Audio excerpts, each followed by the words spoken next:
मानाव गेदेर बेफोरनि मा होनो बिटिसिनि चिफ प्रमद बर' बिथांनि दैदेननायाव जोंनि UPPL सरकारा खुसुं दैसा पातालसाना आरो खुंग्रेब दैसा बे मोनथाम गामियाव गासै 117 न'खरनो जोङो दिनै हानि फोरमान बिलाइखौ रानना होनो हाफैदों।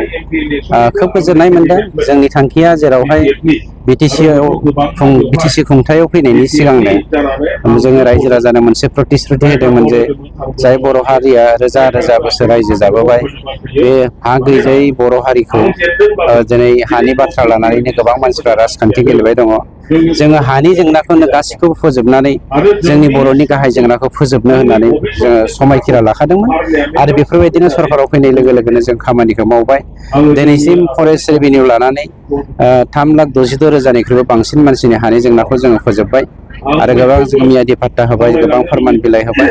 गतिके जि खामानिनि थाखाय जोङो बर'आ अस्त्र हमबोदोंमोन, जि खामानिनि थाखाय जोङो बर'आ रेल लामा राजा लामा गाथेदोंमोन, बेफोरबायदि मोजां खामानिखौ मावनो मोननानै सरकाराव थानानै जोङो जा दायित्वखौ मावनो मोनदों बेखौ मावनो मोननानै खोब गोजोननाय मोनदों। UPPL सरकार आरो प्रमद बर'नि दैदेननाय EM रनजित बसुमतारीनि खामानि मावनायनि दारै दिनै बिटिसिनि गोबां हाजार हाजार मानसिफोर जायफ्रा गोलाव बोसोर हाग्रानि हायाव थांनानै दं, रायजो जानानै दं, बिथांमोननो जि हानि पाट्टा बेखौ होबाय थानाय जादों।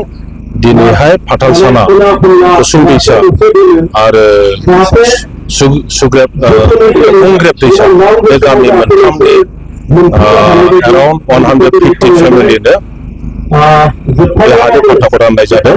जोबोद मोजां मोनदों। बे गोरिब दुखिया मानसिफ्रा बेवहाय गैयाब्लाबो 20 बोसोरनि बारा रायजो जानानै दङ, नाथाय दिनैसो बे हानि लेखाखौ मोननो हादों आरो बेनि थाखाय आङो बयबो रायजो राजाफोरखौ माने शुभेच्छा होयो जेराव जि अधिकारखौ मोनबाय, जि हानि बिगोमा जाबाय, बे हायावनो गोलाव बोसोर थांनानै थानायनि बेबस्थाखौ बिथांमोना खामानि मावनानै लायो आरो UPPL सरकार, UPPLनि दैदेनगिरि प्रमद बर', रनजित बसुमतारी साफ्रोमबो UPPLनि दैदेनगिरिफोरनोबो आङो धन्यबाद होयो। बिथांमोना खस्थ' लाबाय, बिथांमोना सेस्था खालामनांबाय आरो बेनि दारै दिनै रायजो राजाफ्रा, गोरिब दुखिया मानसिफ्रा बिनि फिथाइखौ मोनजाबाय।